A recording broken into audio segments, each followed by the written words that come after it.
Okay, so thanks to everyone who have joined today's Alchemist Book Club meeting. And this meeting, we are discussing Lisa Genova's beautiful book on Remember, and it's going to be facilitated by our own Kamini, who's a yoga teacher and an author, and she runs her own business. Okay, so she's here. She's very passionate about the subject. Behind me, that this book has to be covered in our book club, and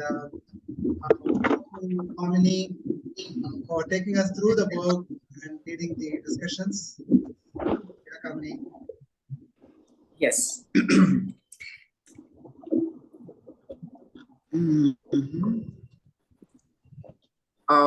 Yeah, am I audible and visible? Yes, I can hear you very well.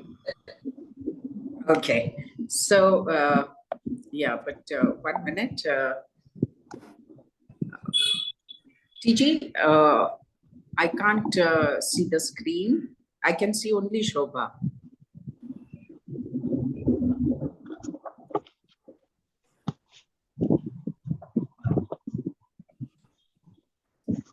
Yes. Okay. Yeah. Now the gallery is here. Thanks.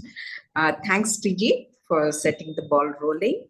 And well, to begin with, like I've already said in our group chat, that I picked up this book recently in the Delhi World Book Fair because memory has fascinated me. Also because since childhood in the family, as Shobha will endorse, I have been known as a bulakkad, and people would say, don't tell Kamini anything, she will forget, it was always like that.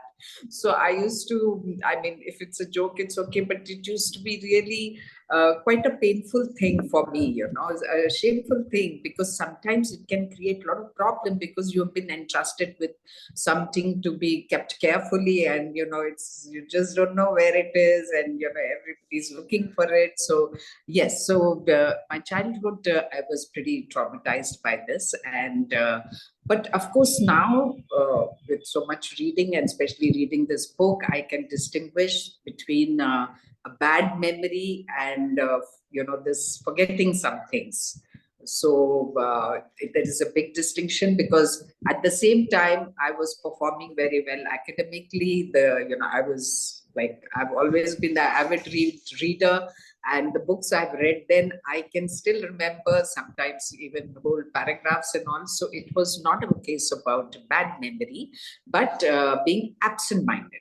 So I was like an absent-minded, my mind was somewhere always in some daydream or whatever, and not paying attention to the simple task at hand.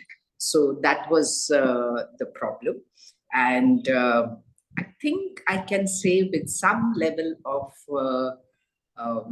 not just confidence, but truth, that yoga now in some way has solved that problem. Now I'm not so forgetful, because just it teaches you awareness and be present in the moment. So whether you're putting your key somewhere, or your earring somewhere, or your phone somewhere, you are just there, and so it becomes a part of the memory. So this was one of the things why I picked up this book. Also, because I'm ever fascinated with, as many of you we can see in our book club, with the understanding how we work, how we as human beings work at various fronts. Whether it's about emotions, whether it's about tasks to be done, and the goal in life, etc. So memory, how your brain works. Now, memory is a very important part of us. So this also is very fascinating, and I love to link science, study the scientific, information is what is out there, and link it with yoga and generally life in general, So, and I wasn't disappointed with this book, because Lisa Genova is a biopsychologist and later did her PhD from Harvard in neuroscience. So, the functioning of the brain, which is linked with memory, is, she's an expert. So we get very good information from an expert. So now there is much in our life which is very mysterious, how things work and all this. So part of that is memory. And I can say that, right at the beginning, let me put it out there that why I chose this book and why I would recommend it to people is that this book is very good if you are a youngster. And because very young in life, you will understand how memory is made, where is it stored, how do you retrieve it, how do you make it stronger, why do you forget?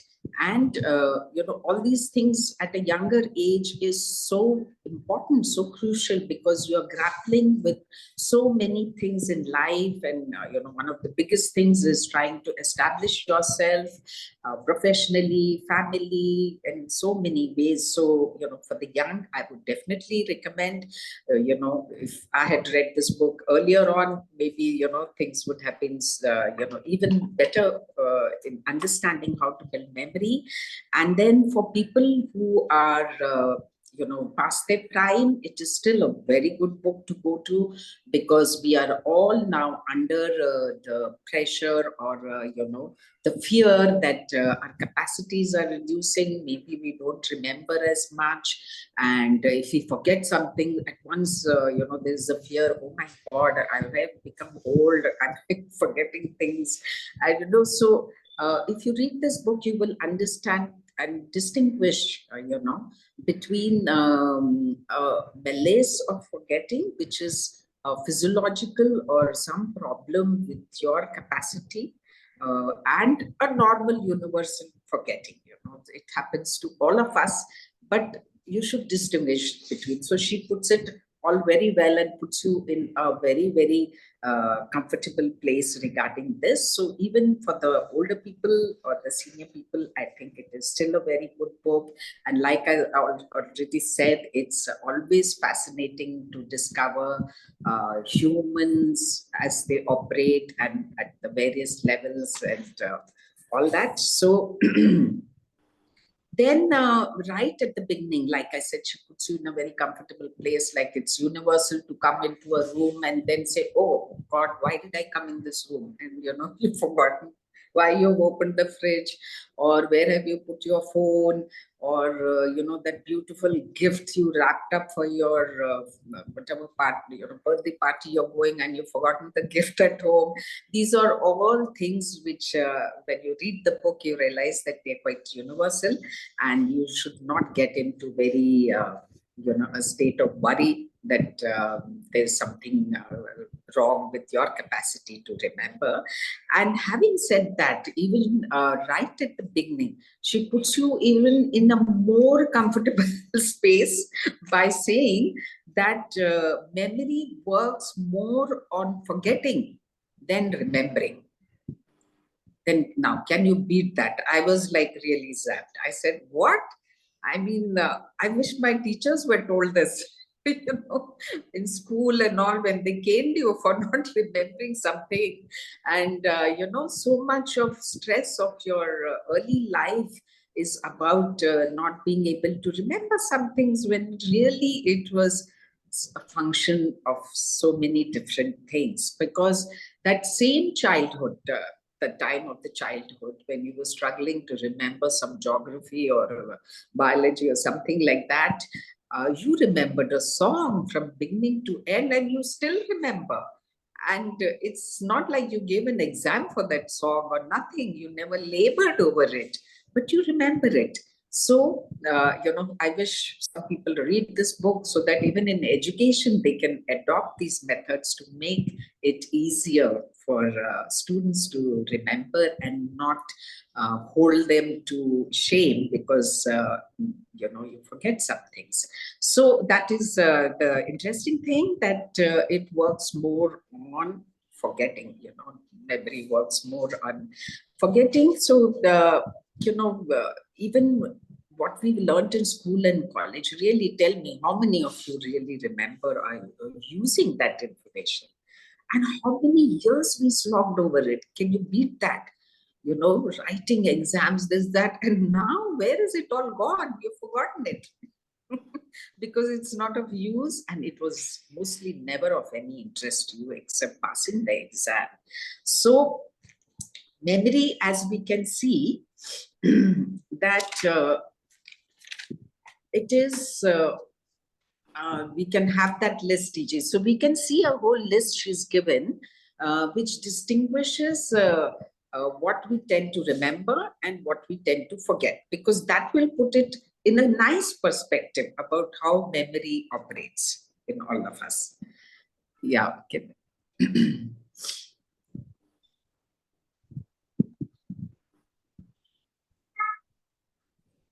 Yes, as you can see. Are you talking about this? Yeah. Yes. Thank you. So you can see the first list is all the things that you will remember and likely to never forget. Your first kiss, the answer to 6 into 6, how to tie your shoelace, the day your son was born or daughter was born, the day your grandmother died, the color of the rainbow, your address, how to ride a bike. Then the things you're likely to forget are your 10th kiss, what you had for dinner last Wednesday, where you put your phone, the name of your teacher in the 6th grade, the name of the woman you met just 5 minutes ago, algebra, or to take out the trash, the Wi-Fi password. So now, yes, so if you see this list, at once, some things will start falling into place regards why you remember and why you forget. So your first kiss, now, this is something that is got certain characteristics. No, it's the unique experience. It's never going to be repeated, and you have not experienced it before. So it is a unique experience. It is sensorial in every aspect. All your senses are on fire, and it is an intense emotional experience. No, so all these elements go to make it a kind of there in your hard drive forever, entrenched, etched in your memory. And then the 10th kiss, in contrast, is what becomes the repetitive. And it no longer holds all those elements which the first kiss had, the uniqueness, the intensity, all those, You might still enjoy your 10th kiss, but it is still not something which will get stored in your memory. And then answer to 6 into 6, this is a aspect of repetition. You have not only learned it in school, but it is something you remember because you're using it throughout your life in paying somebody, in your balance sheet. I mean, it's like something, it's almost like an everyday thing. So, repetition is again a function of memory. The more times you repeat something, the more entrenched it becomes in your memory. Now, how to tie your shoelace or how to ride your bike is a muscle memory. It is something that gets stored in your muscles more than your brain. So, anything you do with a lot of practice, initially a child will find it so difficult to tie that shoelace, but with practice, the muscles have learned how to do it, to ride a bike, swimming, whatever, Anything which involves muscles become a muscle memory. So that is again something you will never forget. And then these other lists which you forget, are the general unimportant. There is nothing very exciting happening or unique or anything. It's repetitive action, but not use of your brain. So they tend to get put into the trash bin of memory. And algebra, if you don't use it now after school, it will surely be forgotten. And the trash bin is a part of which we will see later, part of a memory, which is called the perspective memory, which all these things fall into this, in that place where you put your phone, or why have I come into this room, all those kind of things. So this list puts it into perspective how we are going to examine the memory journey, into our own brain. Okay, so now once having said that, now let us go through what are the 4 basic steps to how your brain functions to store a memory, to create and consolidate and store and retrieve the memory. So we can have maybe the picture of the brain. So the first step to making a memory is encoding. So what your brain does is that it takes in all the inputs from your senses, the 5 senses, which is how you experience the external world. So it takes in all those senses, and the feeling, emotions, everything that is going with this experience of the senses, all that it converts into neurological language. And then it now the consolidation, how this happens is like what we have seen, the first kiss, or the color of the first rainbow you see, or your grandmother's death. All these are memories which will get automatically consolidated by your brain and converted into a neural activity, putting all this information together from the emotional input of the side of your brain, the senses, the feeling and everything, and put it into a single pattern of neurological activity, and then it is stored. Now, storing doesn't happen like we have a storeroom and a fixed place for storing everything. No, our brain doesn't have a storeroom. It is all patterns which is stored all over the brain, but it has a certain pattern. So whenever you are kind of recalling that rainbow or your grandmother's death or your first kiss, then all those elements, the neurologically, the pattern that has been made come together to make this memory active in you. So retrieval happens like that. So this is the 4 steps in which memory is made in your brain. Then we can come to that other brain picture, which has the hippocampus. And yes, so here you see a bit of the inside of your brain. I have chosen the simpler one because it has only what is relevant to us, the hippocampus, the prefrontal cortex, and the amygdala. So the hippocampus is the part of the brain which is the most important part for forming your memory, to creating that neural pattern, everything, And she relates a very nice,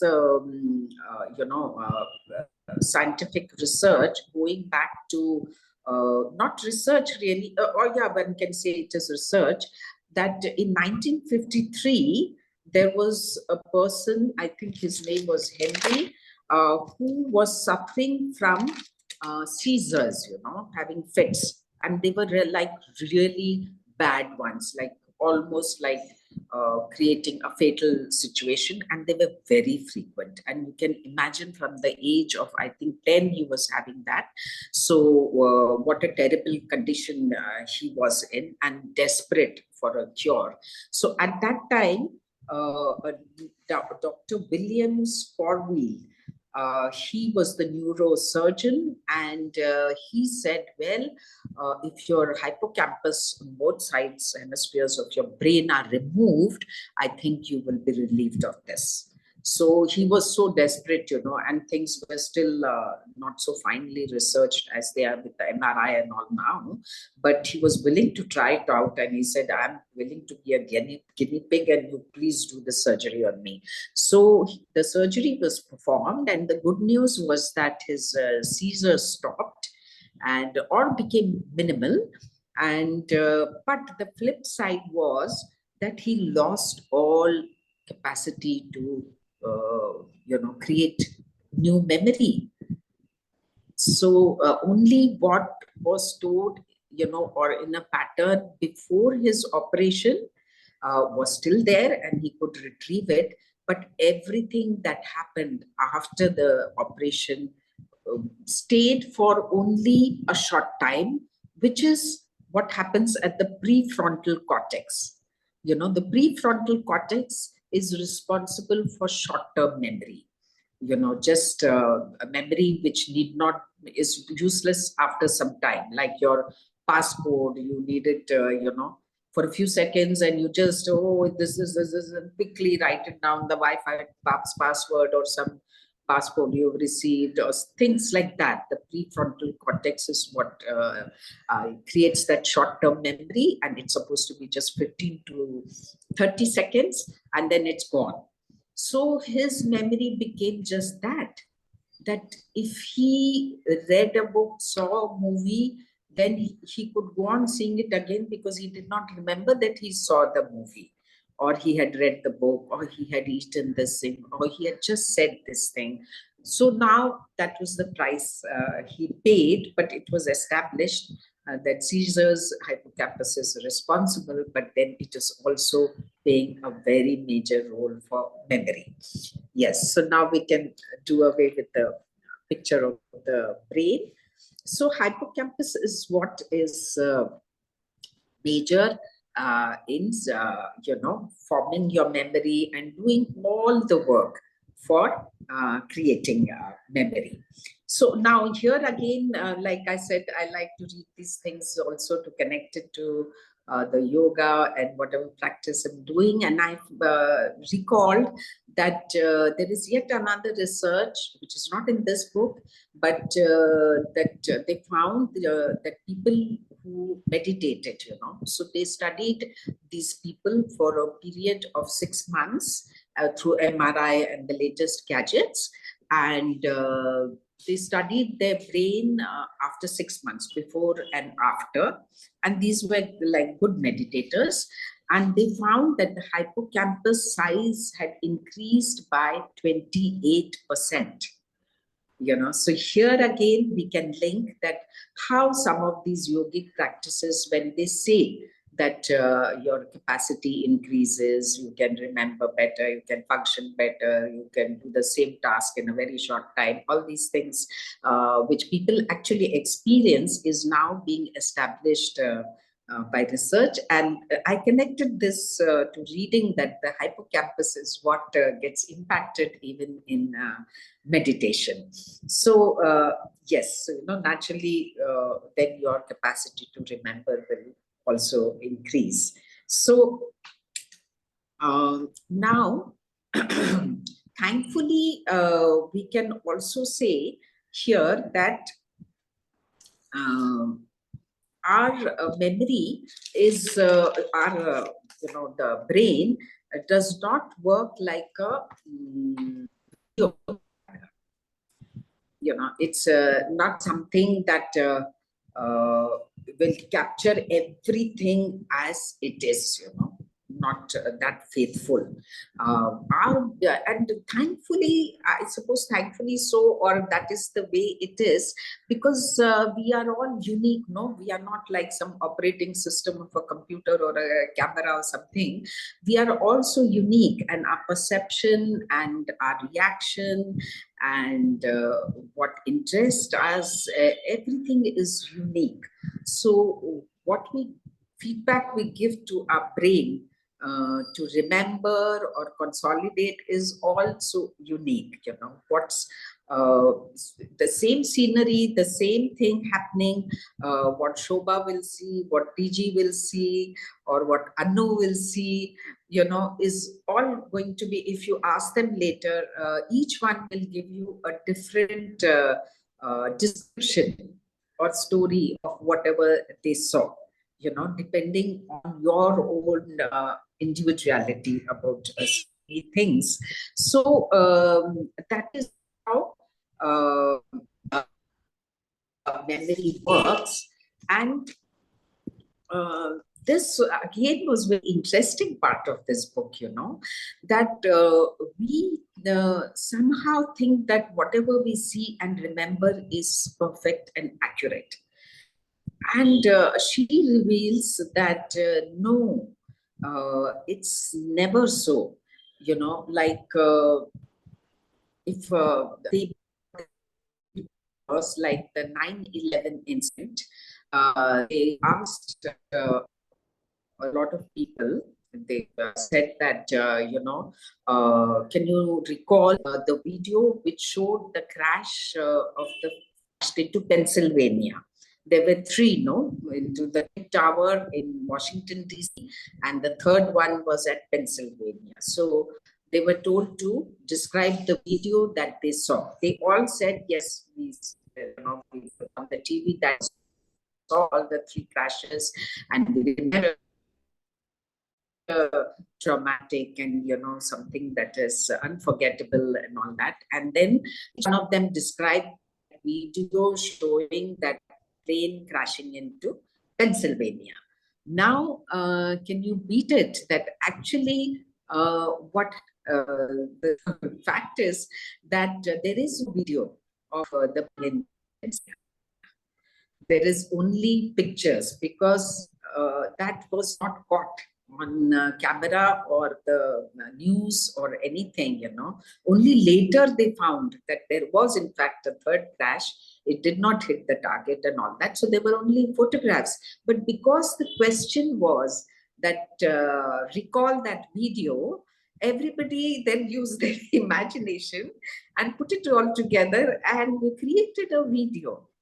Yeah, so this was, I said, wow, this is something, So and even more important, what really zapped me, which I've been planning to share with my children who are lawyers, is the evidence system of our courts, that you go by the witness. And people are hanged and people are given sentences or put behind bars because some witness says, but I remember, this was it, and this was how it happened, or this person it was, or that person it was. And so they did a research and they found that in 365 convictions in 2019 in the courts in the US, these convictions were based on the eyewitness evidences. Whatever the eyewitnesses said about a crime or, how the person was involved and all that. So these convictions were made, but because they kept appealing and, whatever their lawyers would have gone in appeal and kept on pursuing that, this didn't happen or they are not guilty. So they went in for the DNA tests, of these criminals and correlating it with whatever was the crime, etc. And can you believe it? I mean, I was really amazed that 75% of these criminals were found to be innocent. And had they been sentenced according to eyewitness, then, so many innocent people would have been behind bars or, whatever the punishment. So this was again very, very interesting.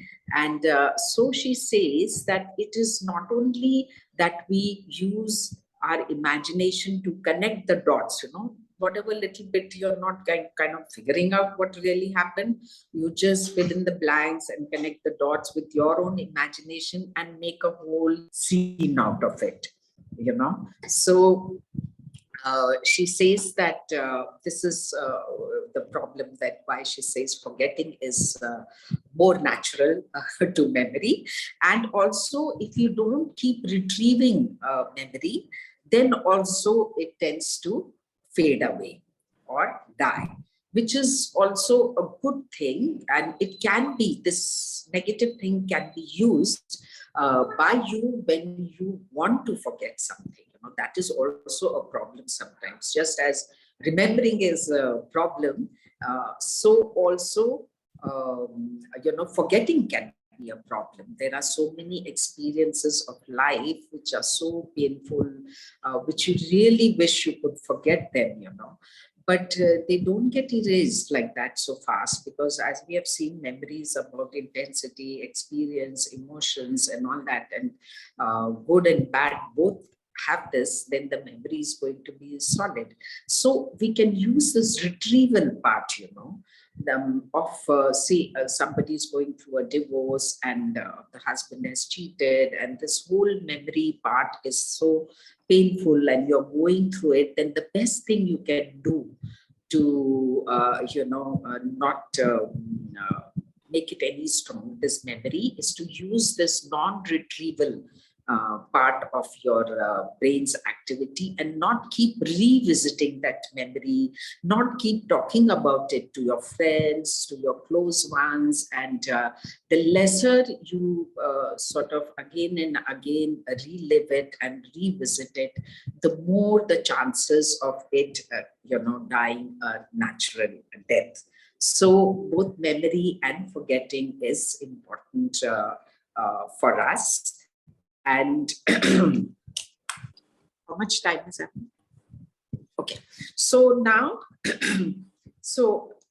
this was some of the very interesting revelations in the book, and I'm sure you must have also, found this quite interesting. And so now simply I'll just address some of the aspects of memory, different kinds of memory that we have. And so the prefrontal cortex, as we say, that it is the working part of the memory, the short-term memory. So even the interesting part was that it plays a role in reading, since we are all so fond of reading and part of a book club.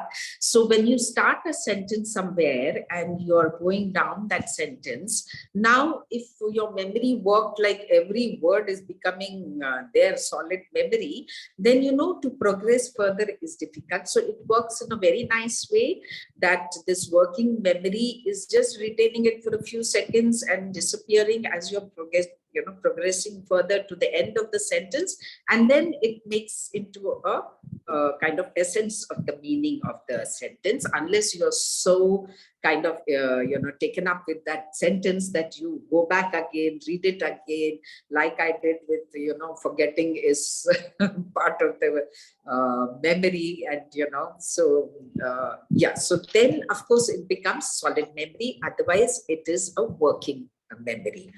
And talking about books and the sentence, the other thing which was interesting is that memory, when does it start forming in us?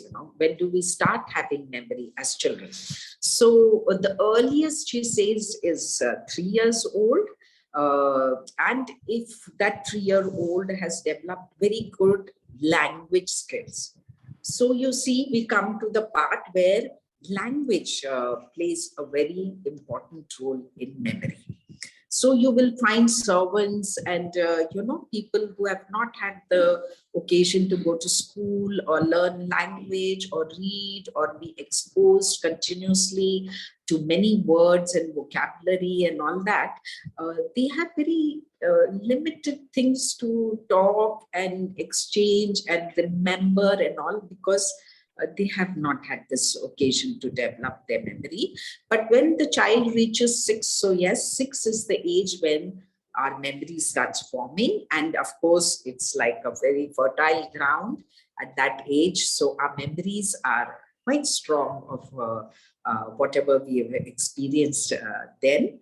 And between the age of 15 and 40 is whatever happens in your life, that you have the best memory, is what she says. And so I thought that, reading, therefore, is so important to connect it to a good memory. The more you read, because language, again, is so important, and reading is one of the very good ways, besides talking and seeing videos and things like that, to keep your brain active and your memory active. So that was another interesting part, that how language plays a very important part in your memory. And then there is the muscle memory, like in short I've already said. So sports people and all, anything to do with skills, the more you practice, the more that muscle retains that memory and gets better and better at. So practice makes perfect where muscle memory is concerned. And perspective memory is what we have, like, the things to be done, the market, the shopping list, or where have I kept my phone, or what I have to do now, your medical appointment, your business appointment, and things like that. That is part of perspective memory. And that is also the function of not the prefrontal, but another part of your brain, which is the parietal, if I'm not, if I remember right. Okay, so now, so all this, we come to the most scary part of memory, which of course senior people start worrying about, and people who have history of Alzheimer's in their family start worrying about. And so and now, so we will go into that. But having said that, I would also like to just in this context say that aging itself is not a predetermining factor for memory going back, because in the very first page of the book, she starts with relating about a Japanese what's his name? So he, at the age when he retired, when that was at the age of 69, he just took the hobby of memorizing things. And one of the things he memorized, can you beat it? It's quite phenomenal, really, at the age of 69, to have done what he did, was to memorize up to 1,11,700 digits of the decimals of pi. Not anybody little familiar with maths will know that pi goes on to infinity. No, you can go on the decimal to infinity. But out of that infinity, he, at the age of 69, memorized. You could just ask him at any point, any pi at any, he will just tell you the exact decimal of that pi. So age is definitely not to be feared as your memory going defunct, because at any age, and yeah, somebody who's doing yoga, I can tell you that never say die. That is the best thing about everything.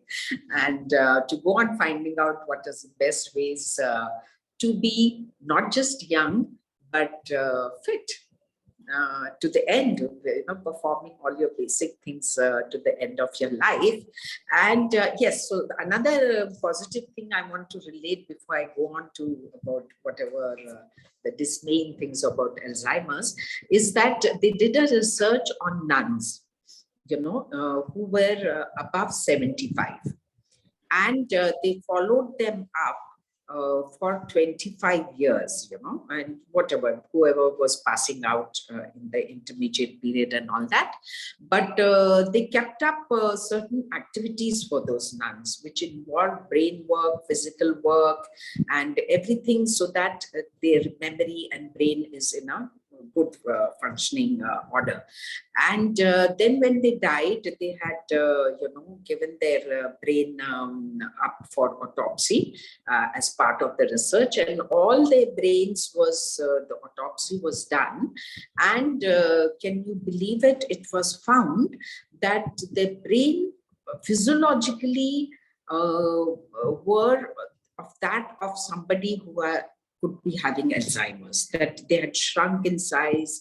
The hippocampus was quite also shrunk in size, and this, whatever gets affected with the Alzheimer's, all those things were there. And but the nuns till the end did not show any sign of Alzheimer's. So you can imagine maybe they were progressing, or it was already there, but because they kept up a certain lifestyle, of exercise and exercise for the brain and all, they could counter actually the physiological aspect of their brain, the aging aspect of their brain. So these are all the positive inputs for all of us. So never give up and never get, bogged down with things like, but it's in my family, I'm going to have it and all that. You have to just arm yourself with information on how to counter these things. So now Alzheimer's typically, the sad part of it is that it is not something that happens quickly, so that you can know that, I'm developing this, I'm forgetting what I remembered till 2 years back, suddenly I'm not able to, and all that. So you can take action. But this is something which develops over even a period of 20 years, So your brain, so just as heart problems, she says there's a big connection between the heart and the brain. If your heart is healthy, then you can be sure that your brain is healthy. Okay, so just as plaque develops in the arteries of the heart, or the veins and arteries going to your brain, and you can have a heart attack or you can have a stroke.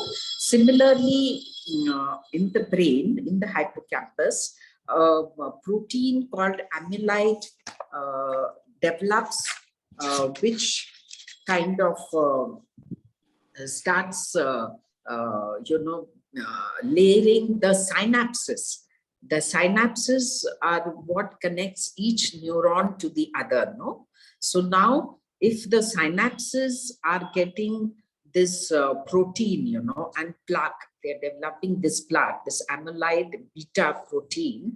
And so it begins with, the communication being slightly affected because the synapses are affected. But then, this is like a disease, so it just goes on a rampage, and then it will start affecting the neurons. And once the neurons are affected, then more of the memory is gone, and then the whole of the hippocampus is affected, which is why then there is total loss of memory in Alzheimer's.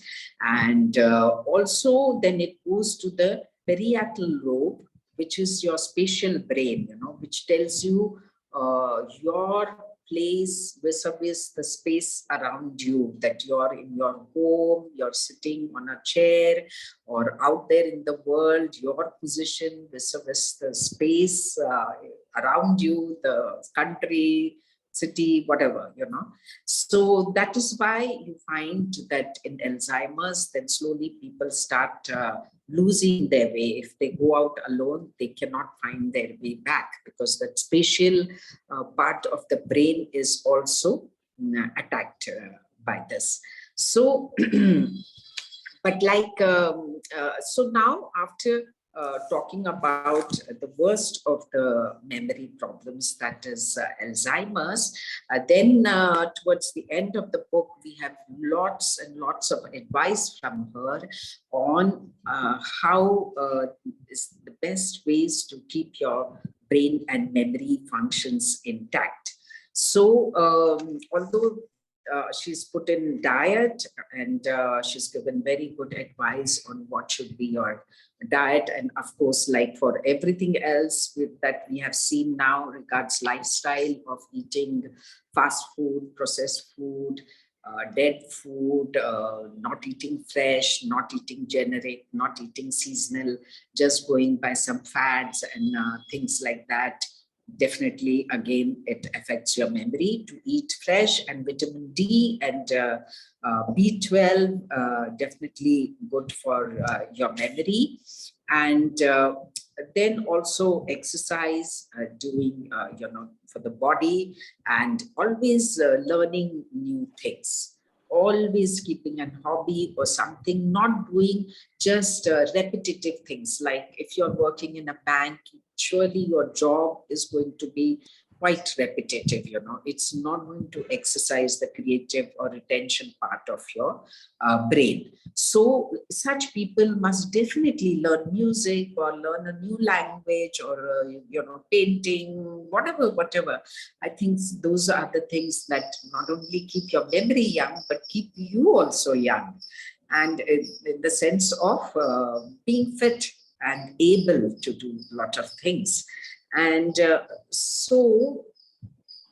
muscle memory also, she has demonstrated how practice makes perfect, but practice makes perfect if you sleep on it. Now, she has given hell of a lot of importance to sleep for healthy brain, and memory. She says if you don't have enough good sleep, then definitely again, and there is a lot of research and experiments she has given, put it out there, that they asked people who had slept 8 hours to perform the same task, and people who were not getting those regular 8 hours, and before and after performance, there was definitely a drop up to 35%, which is really quite high.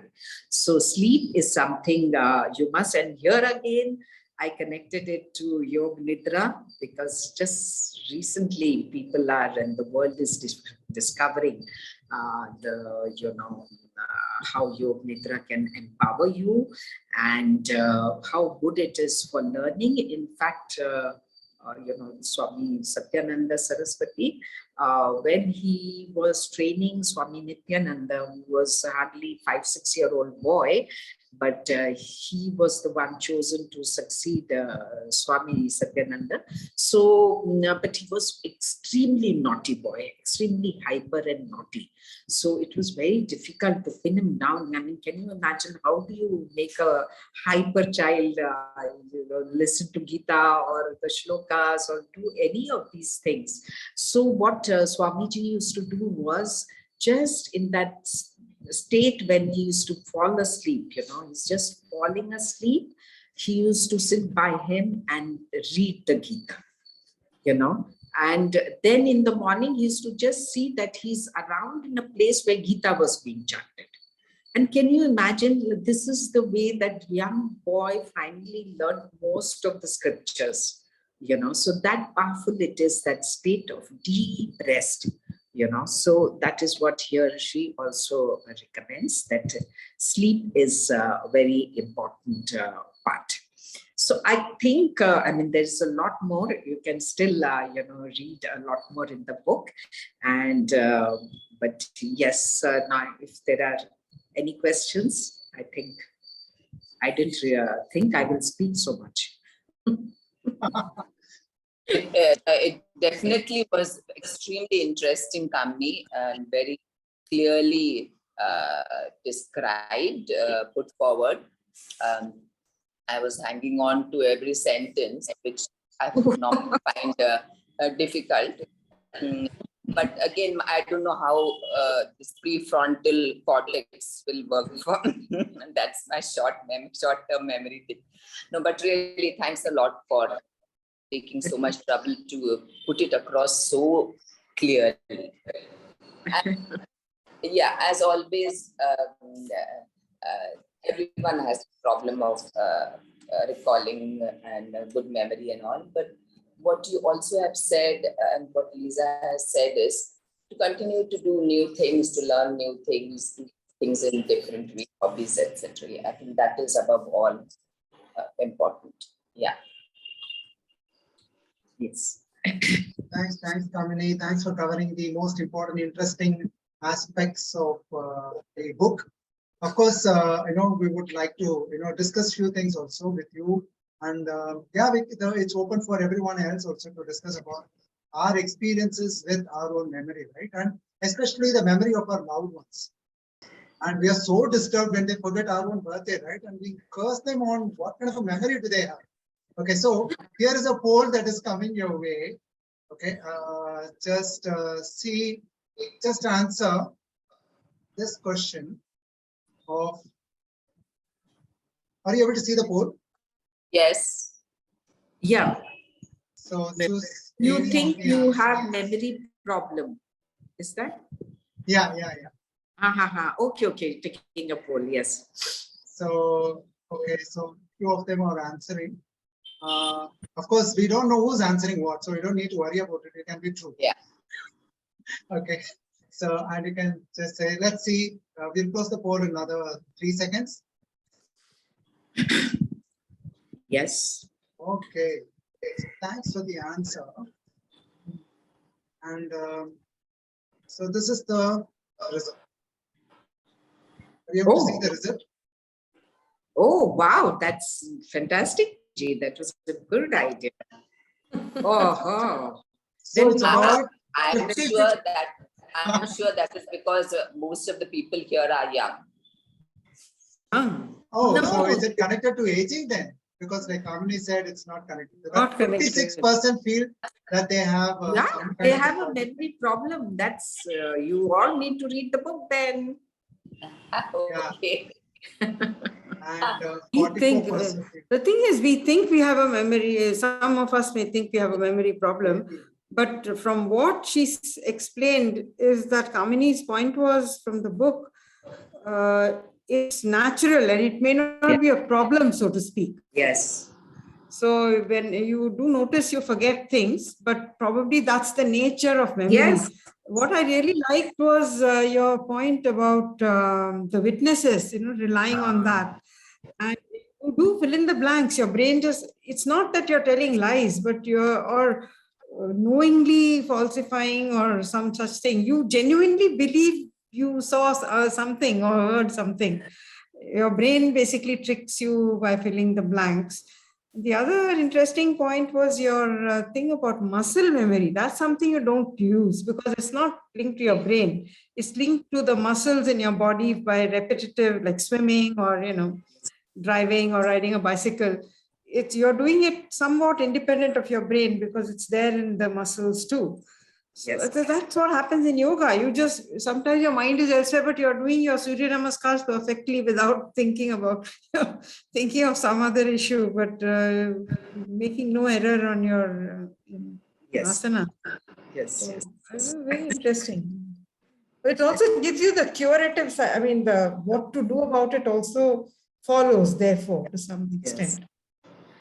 And another thing I found very helpful, which I have been following now, twice I've done it, is she says that, these things like gift and market list, and she said, just make a list, just put it on your calendar, just use your phone, use your devices, don't torture yourself, I will remember, then I forget and all, just use anything you can. And one of the things her husband used to do was that if he knew tomorrow morning when I'm going to office, I have to carry these things, at night he would just put it at the doorstep, like he cannot cross the door without stumbling over those things. Is to put it in such a way, that don't leave it to, put it in the dining table, there I will definitely say, no, just put it in a strategic place where you leave no chance of. So I've been doing that. I forget birthday gifts and all at home, and then I'm telling a story, oh, I bought this and that and all, so stupid. So now I put it at the door, before sometime, like in the morning only, I'll keep it at the door if I have to go in the evening. So that was another good tip I found. Perhaps as in yoga, they say that you have to be, whenever you are doing something, you have to be in the moment. Yes. and also to be perhaps more organized, like to write things down, the things to be done, etc., etc. Yes, yes. So of course, I didn't say it because too many times I would be going into yoga, but dharma is just that practice, no? It teaches you to be more in the present and concentration. And also perhaps as we grow older, we are having a lot more responsibilities and matters to think about. So one is not able to,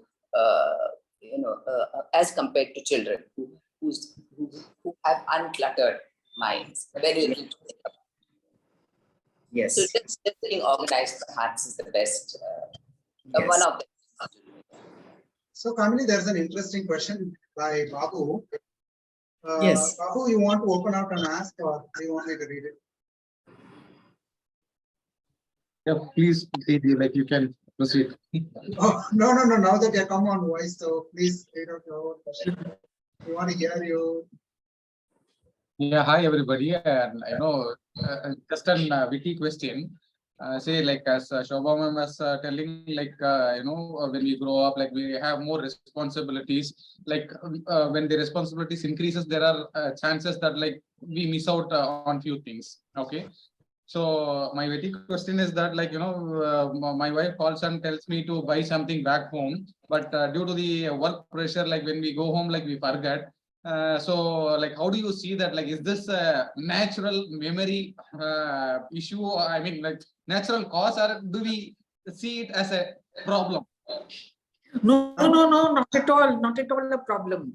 Because there are numerous, incidences, and she has related like the best memory performer who used to give shows in TV and all for memory, as a great champion, of memory. And he forgot his wife's birthday, or, the cellularist Yo-Yo Ma. So he forgot his $1 million, it's called the cello, no? Yeah, cello, on which he was going to give a performance in New York, and he put it in the dicky, the boot of the cab.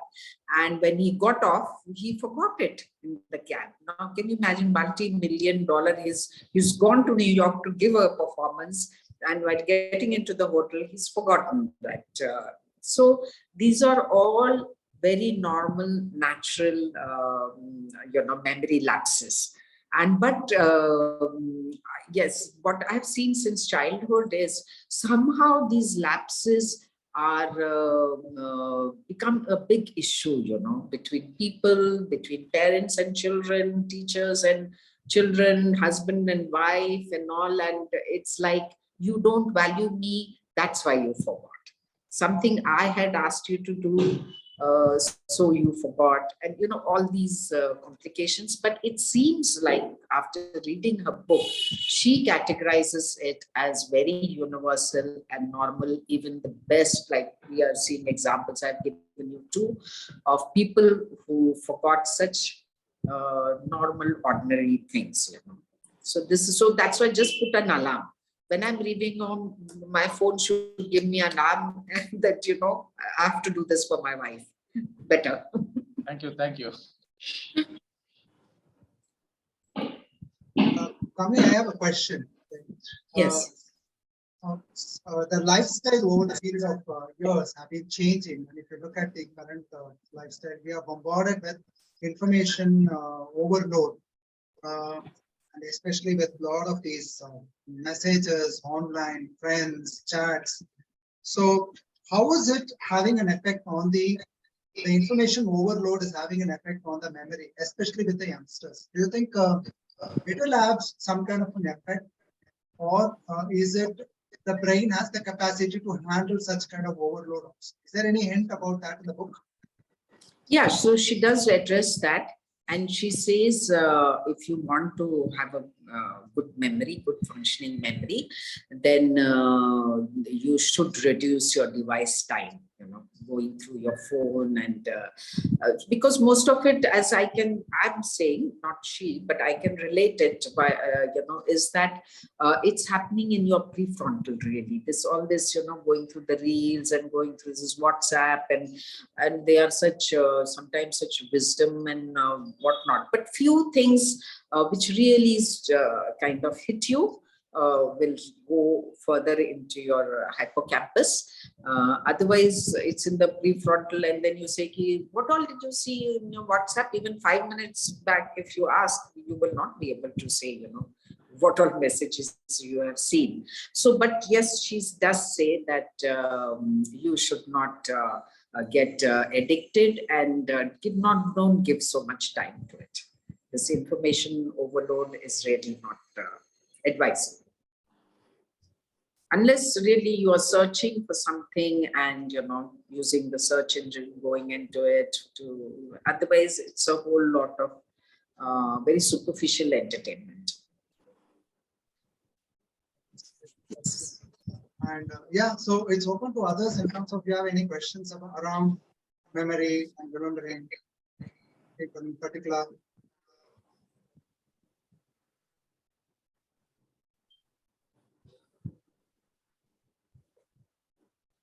Can I share an experience of mine? Sure, go ahead. Yeah, thing is that, related to memory, after my college days, I almost forgot most of my friends, except for one or two who were in touch with me for years. So during this COVID time, we were sitting at home, somehow we didn't know what to do, and someone started up a group that okay, we need to find out our old friends, and suddenly, there were around 25 to 30 guys, we joined together, and for most of us, we didn't remember who it is all about. Then slowly, in the chat and the video calls, when somebody started to share things okay, yeah, you did this, I did this, we went there, almost 60 to 70% of what we did during those days came up in front to us, and we started to remember things. So it was so what fascinating or very interesting that if in case those guys wouldn't have come and we wouldn't have got a chance, it would have stored inside the brain as a memory, but we didn't know, it wouldn't have come out also. So I felt something so interesting about it. Yes, definitely, because it's retrieval, and repetition, which helps make it more concrete, the memories. Yes, definitely. And that's why I guess, more than the phone, if you are with your friends and or books or things like that, it's because you're actually talking of your own life and each other and things like that, instead of such a thing as just going through, messages or WhatsApp. Yeah, the interesting thing is that the gap is for 25 years. So, oh, wow. No trace of anyone of. Yes.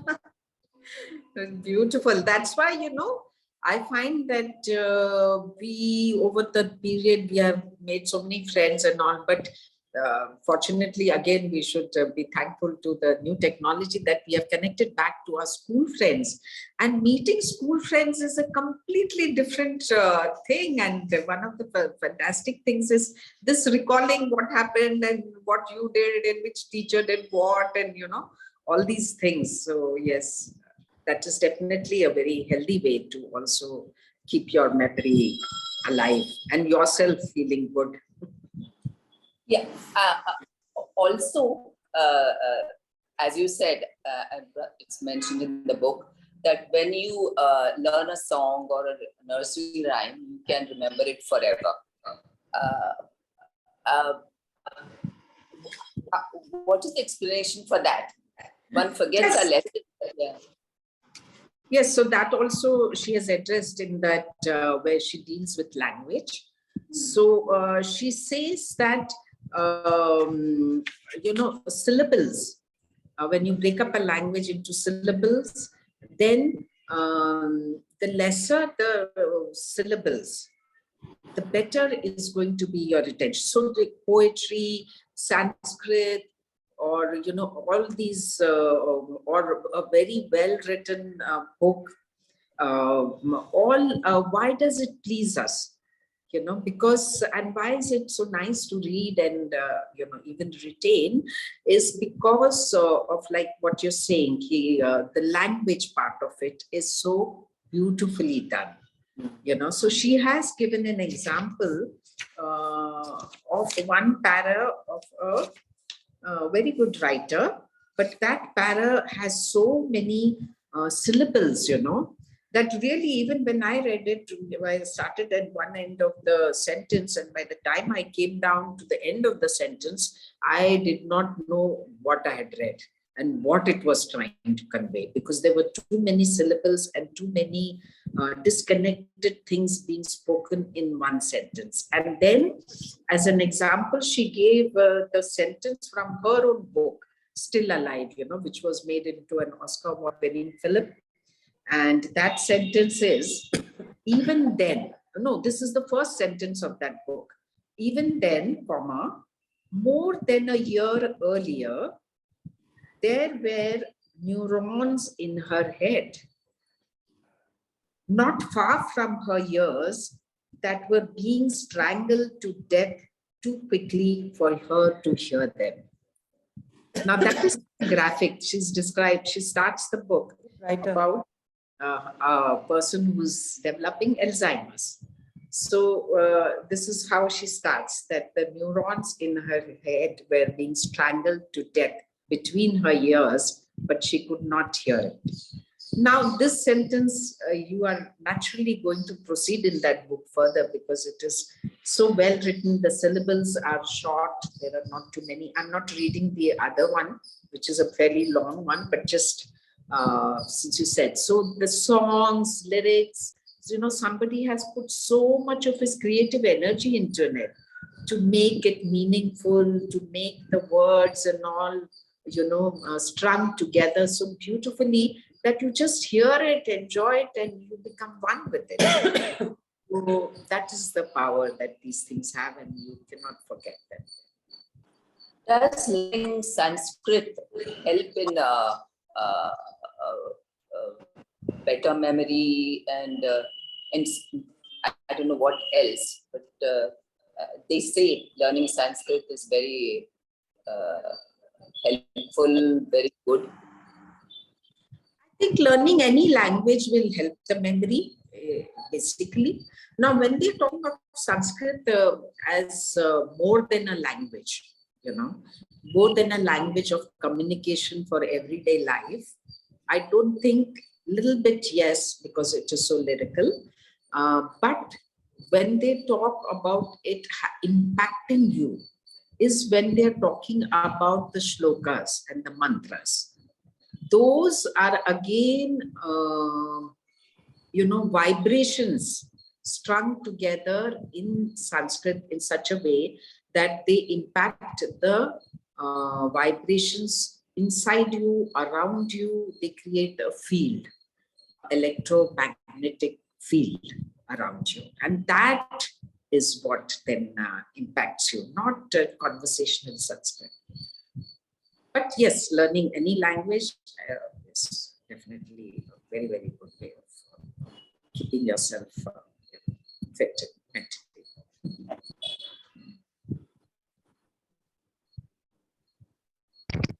Manoj, do you have any questions? Yeah, Prashant, go ahead.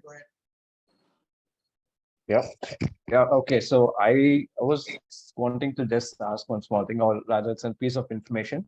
See, this is a very personal thing in our family. Like, my father was down with dementia, and he has passed away last year. But all his life, he's been very active. He was very, even physically, he used to do his things. He was very much on exercise. And even up to the age of around 80, he was so socially active. He was taking care of he was a honorary correspondent for a school, and he had so much of work on that. And still this thing crept into him, well, it's like no answer, like how all these things happen. Yes. So maybe if he didn't do all these things and the genetic propensity was there, then maybe at 60 you would have started showing signs. You have to look at it that way also, that till 80 he was active and all there and doing so many things. So, if he didn't do, then maybe it would have manifested earlier. It is a family thing. Otherwise, Okay. of course, I don't say that the world has understood everything about Alzheimer's and dementia. There is still a lot of things we really don't know why it has Right. happened. Yeah, some people don't even have a family history and they're active and they're doing everything still. So it's True. not like a complete puzzle is solved. But this I just thought from what you said, not that there are Right. complete answers. But but keeping active and all that is definitely best protection we can do to ourselves against this.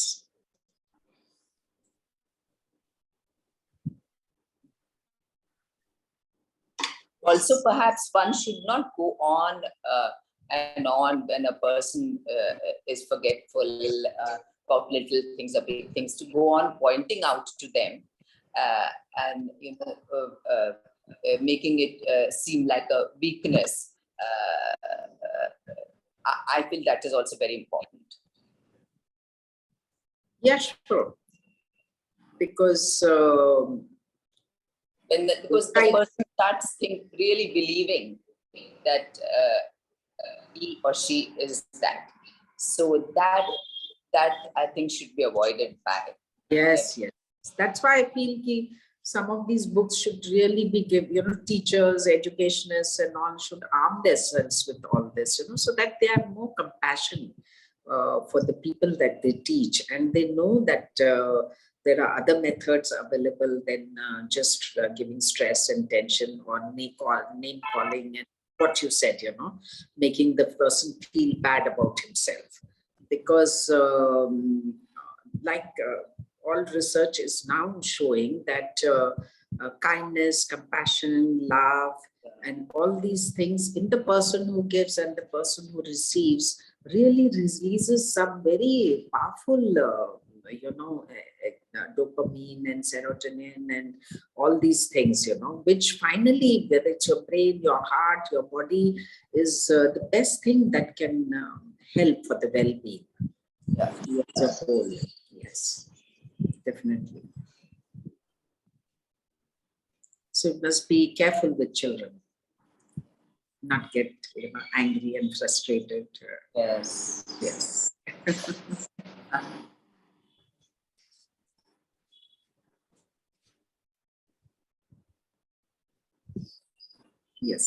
So any other sharing questions? Manoj, you have something?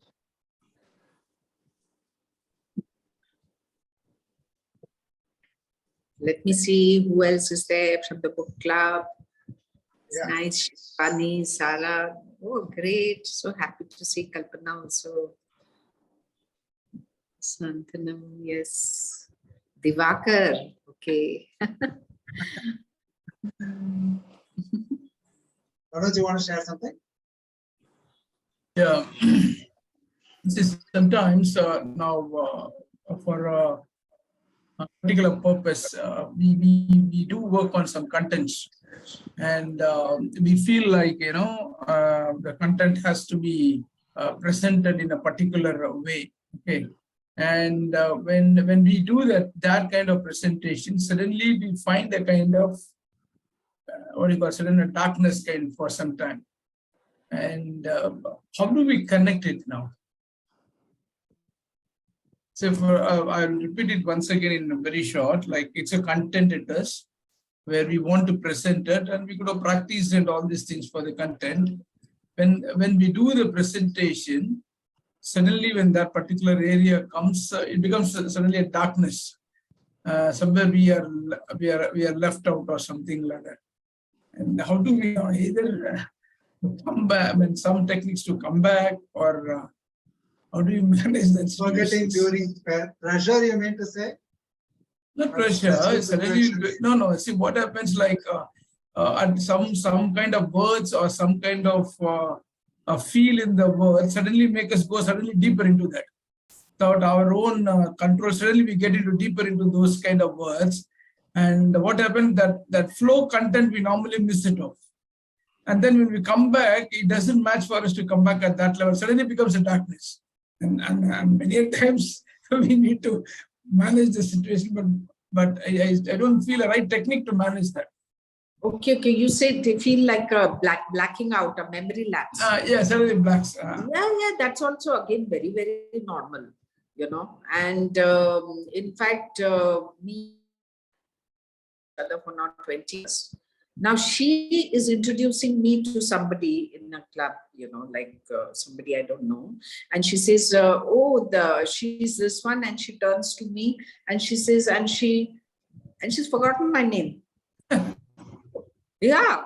We both are looking at each other and saying, yeah, she says, I forgot. Now, how can that be possible? But it happened. It actually happened, So these things do happen, and especially, it's so common. Like you just, who was that actor, or what was that place, and all that. So, I'll share one little clue that I have developed over a period, and I found it very useful, is that at such times when, this proper noun especially is not coming up, whether it's perfect thing, name of a thing, place, people, whatever, you just withdraw from that situation where everybody is going, I think it is this, I think, and it's all creating more and more confusion. And what you start doing mentally is going through A, B, C, D, just go through all the alphabets. And really I found that as soon as I come to the alphabet L, and if it is Leelavati, suddenly that name will pop up. Of course, it's Leelavati. So I have been following this. I just withdraw and I go through mentally through A, B, where all the confusion is going on, and with my A, B, C, D, and invariably it has worked. So some of, this may not be exactly suited to your situation, but this is one way that you can recall some proper nouns. So I can add, if I may add. Yes. Kalpana. So we can also, yeah. So normally to remember proper names, there's one other tool that I use. So in a sentence, when they are, especially when they are around you, and you've met them the first time, I address them by their name at least 2-3 times, that's nice. Just address them 3 times, 4 times. So then you'll recall. It's very easier. I read it somewhere and I start using it that way. Then the second time, third time, when you meet them again, you definitely will never forget, even if it's a long gap. After 2 years, 3 years, you meet them again, you still are able to recall. So that's one tool that I use effectively. Repetition. Yes, definitely. Yeah. Actually, I have one thing, like as the name game has come, I have a very small team of my staffs. I forget my staff's name. Suddenly, I wanted to call somebody. I am seeing them every day. I am calling them every day. But suddenly, I wanted to, call somebody. Like the image of comes in my mind, but I couldn't, catch up with their name. So why does this happen? Same thing. It's a very universal phenomenon. Like I'm saying, 15-year friend couldn't remember my name. So this is all part of being humans. It's all. You're not putting your OTP properly. Kamini, his question is like some people have that, right? Some people miss. Oh yeah. So some people have it natural. Yeah, naturally they have such a. So is there? They remember the dog's name also. Not only the whole family, but the dog's name. Is it? Yeah, is their brain wired in a different way? Yes, definitely. They have chosen to store. Just like some brains are wired for forgetting, whatever. There's some brains which are wired, and especially for remembering some specific things, not everything. So everybody has this unique, Actually, as this brain wiring came, I suddenly remember the book Talent Code by Daniel Coyle, who uses that, brain wiring, and he mentions about myelin, which becomes very thicker when we do something very repetitively. He gives the 10,000 hour practice and all. So naturally, what that author says is like when we repeat something for quite number of times, it becomes very strong and like we become masters in that. But I know I call somebody every day, but I forget the name. All more number of times. Every day roll call them. Like attendance. So right? I think that 10,000 hours is not attained. Yeah. Yeah.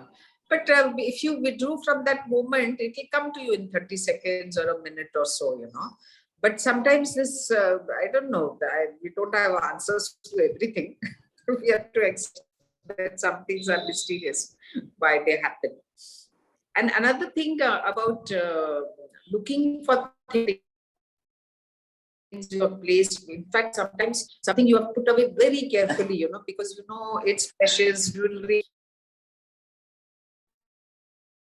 And then, at that first place which came to your mind, supposing it came that I put it in my locker, or I put it in my drawer, or I put it in the cabinet here, in that drawing room or bedroom or whatever, then it's mostly there. It's only that in the thick of that moment, in all the hurry-burry, it may have been right before your eyes, you did not see it, or you did not look for it properly.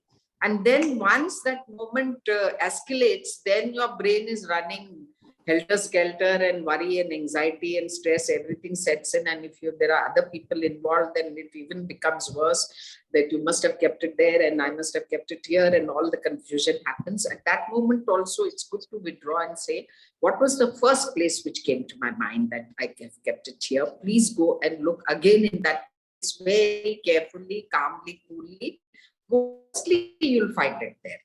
This is what I have, a second thing I've experienced really works. And this I had read in Reader's Digest many years back on tips to remember and forgetting it. Okay, so we are thankful to everyone, and especially Kamini. Thank you so much for bringing this topic to us today. Before thank you. It has given me an opportunity to kind of put it all there more firmly in my brain by you giving this and all of you participating, Someone is raising the hand. I think Kiran is, Kiran, you want to ask something? You raised your hand. Do we have time? Yeah. Yeah. Hi, Kamini. Thanks for starting a summary of the book. Is my voice clear? Yes. Yeah. Thanks for the starting summary of the book. Recently I had attended Dr. Manjunath course workshop. Basically, it was about increasing the reading speed, and second was enhancing the memory. Okay, so in that, he had laid out certain principles how we can enhance memory, right?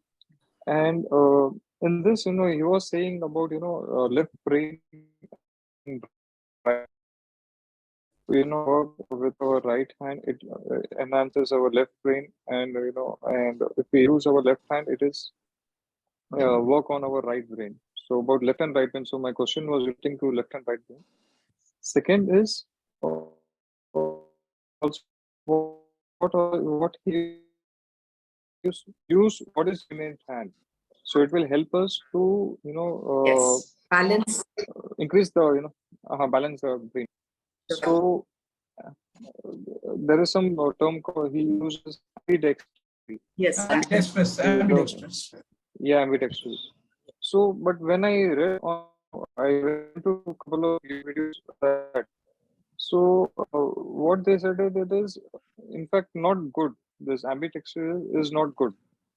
So my question is relating to this also, about this ambidextrous and this left and right brain. You have any idea on this? Well, it's a fact. It's a scientific fact about the two hemispheres of the brain and how they are connected to the opposite sides of our body. and how each brain has a specific kind of quality, the functions that it does. And if you are somebody who is caught in a situation where you have to do very logical work, mathematical, it's kind of logical planning and some business kind of work, but you are inside, you're an artist really, basically. So your right side brain is really more you, and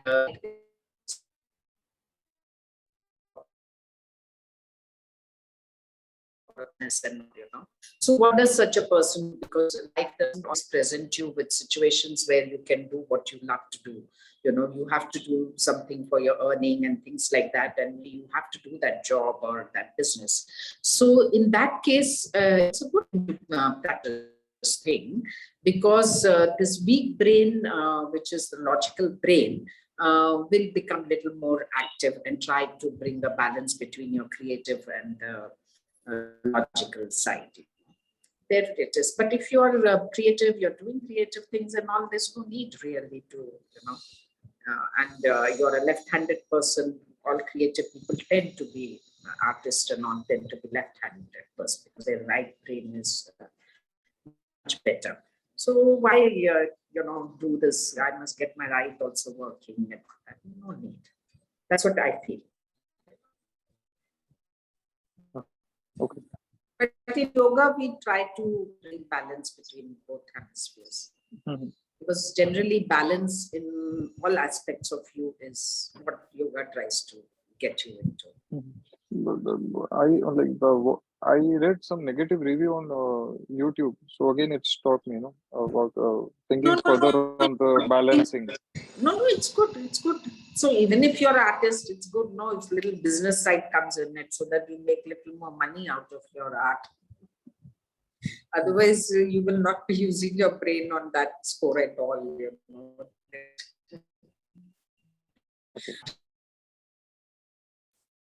Thank you, Kiran. Thanks, Kamini. Once again, you have been so patient. It's always explaining this. Thank you so much. So before we go, a few minutes for you to just answer this question. What would be the next book? What do you think would be the next genre of books that you think that we should have in our book club discussion? What would interest you? What kind of a crowd do we have? So why not you just participate in this poll? Just make a selection. Biography?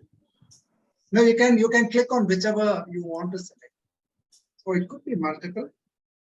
Autobiography and biography, okay. Or it could be only one. Sorry for that. But you can select the best, whichever you think. Are you doing the selection?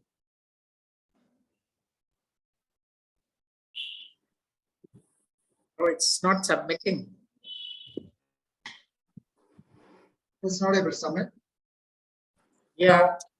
Oh, the I've chosen something, but it's not submitting.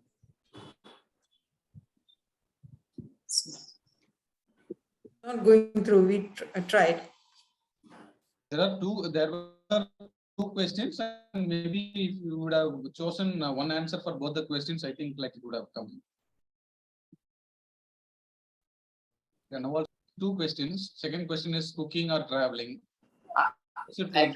Oh, that is a wrong way of asking. So just select any of the choice 1, choice 2, and 2, but one of the option in the first question, and then you can submit. Oh. Okay. There is an error there.